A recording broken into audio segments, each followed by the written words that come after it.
ఏ hard day ఇదొక Korean crime thriller film directed by Kim Seong హున్.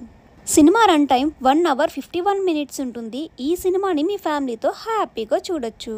Plot ఏంటంటే police officer ఒక రోజు తన అమ్మ అంత్యక్రియలకు కార్లో ఫోన్ మాట్లాడుతూ వెళ్ళగా రోడ్ మీద కుక్క అడ్డు వచ్చిందని కార్ పక్కకి నడపగా అనుకోకుండా ఒక యాక్సిడెంట్ జరుగుతుంది. ఆ యాక్సిడెంట్ లో ఒక అతను చనిపోతాడు. ఇంకా అక్కడి నుంచి ప్రాబ్లమ్స్ మీద ప్రాబ్లమ్స్ హీరోకి వచ్చి పడతాయి. ఆ ప్రాబ్లమ్స్ నుంచి హీరో ఎలా బయటపడ్డాడు అనేది ఈ సినిమా. ఇంకా సినిమా ఎలా ఉంది అంటే మూవీ అయితే చాలా బాగుంది. మంచి థ్రిల్లర్ ఫిలిం అని చెప్తాను. నెక్స్ట్ ఏం జరగబోతుందా అనే టెన్షన్ గా స్క్రీన్ ప్లే ముందుకు వెళ్తుంది. మూవీలో అయితే ఎక్కడ బోరింగ్ సీన్స్ ఉండవు.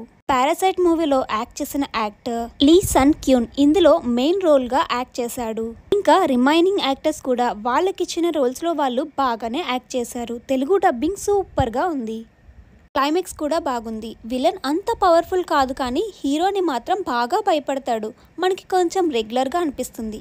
సస్పెన్స్ థ్రిల్లర్ ఇష్టపడే వాళ్ళు ఈ సినిమాని అస్సలు మిస్ అవ్వకండి. ఈ సినిమాకి నా రేటింగ్ 4/5. మరెన్నో మూవీ రివ్యూస్ కోసం మా ఛానల్ని సబ్స్క్రైబ్ చేసుకోండి. లైక్ చేయడం మర్చిపోకండి. జై హింద్.